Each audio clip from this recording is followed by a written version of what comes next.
দোয়া কবুলের মাস, পাপ মোচনের মাস, আল্লাহর এই রহমতের মাস।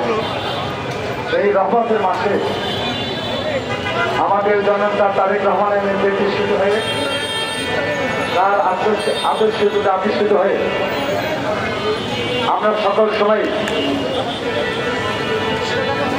আমরা যখনই কোনো ইফতার পার্টি করতাম বা করেছি, বিশেষ করে এভাবে যেভাবে করা হচ্ছে সারা বাংলাদেশে, অর্থাৎ মেহনতি মানুষ, সর্বস্তরের মানুষদের নিয়ে ইফতার করার জন্য আমাদের নেতা নির্দেশ দিয়েছেন। তার এই নির্দেশনা অনুযায়ী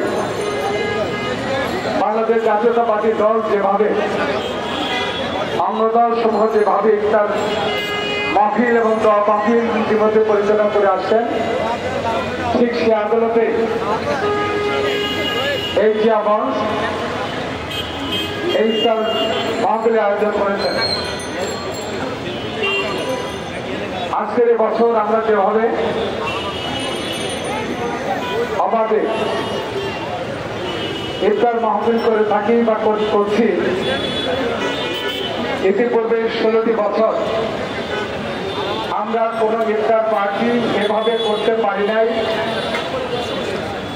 অর্থাৎ যেখানে আমরা অথবা আলেম সমাজ একত্রে বসেছেন, সেখানে এই স্বৈরাচারী সরকারের পুলিশ হারা দিয়ে জঙ্গিবাদের কথা বলে অনেককে গ্রেফতার করা হয়েছে।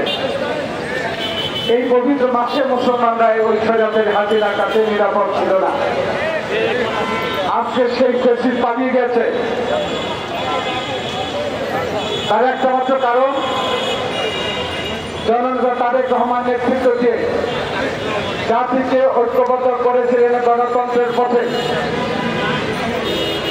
এবং গণতন্ত্রের পক্ষে জাতি ঐক্যবদ্ধ হয়েছিলেন বলে অনেক অত্যাচার, নির্যাতন, খুন, গুম, রাহাজানি করেছে।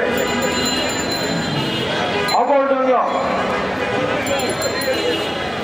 তার মধ্যে থেকেও ওই তারেক রহমানের নেতৃত্বে জাতীয় ঐক্যবদ্ধ